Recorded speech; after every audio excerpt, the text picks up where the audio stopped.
Magandang araw po sa lahat ng ating mga customer, lalo na po kay Sir Orbit Mag Gainward. Bossing, bago po natin pa-ship sa inyo yung order po ninyong TD40. Ito yung order ninyong TD40 na grass cutter, heavy duty grass cutter po ito, no? Sa Pagadian City. 2-in-1 na po siya, ha? Metal and nylon blade. Ito yung kanyang metal, ito yung nylon blade pang mabababang damo. Ayan yung mga kasama niya, strap kompleto po yan, gagamitin na lang po, ha. Dalaw po yung order po ni Sir Orbit Mag. Ito po yung box niya, TD40. Yan, 5.8 lang po ang bawat isang unit sa atin yan. Yan, lahat po na yan, pasiship po natin to, kasama yung chainsaw. Yan, iba-iba po may-ari. Testingin po natin bago po natin ipapaship. Ito po, 1 liter ang leaded gas plus 50 ml 2T oil mix po siya. Ito po yung on and off. Ayan, on and off. Tapos ito po yung revolution.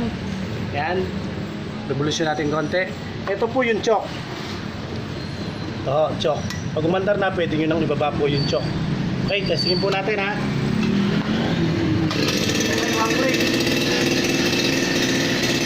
Baba natin yung choke. Okay po, patayin natin. Dito tayo sa isa.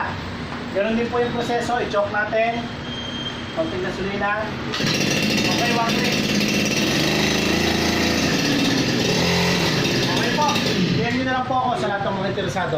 5.8 lang po sa atin yung ganyang klase ng grass cutter. May mas mura po tayo, etong isa, CG411, 2-in-1 na rin po siya, 4.8 lang po. Chainsaw po natin, 6.5 lang, 24 inches na chainsaw, heavy duty na chainsaw. Yan, 6.5 lang po yan. May bago po tayong produkto ngayon, ito yung ating generator. Kaya naman po nitong 3,500 watts, disusi na po siya. Ito, ayan, susi na lang po siya. May battery na po siya, kaya hindi na kayo maghihila. Pero meron din po siyang dihila at saka disusi rin po siya. 2-in-1 na po yan.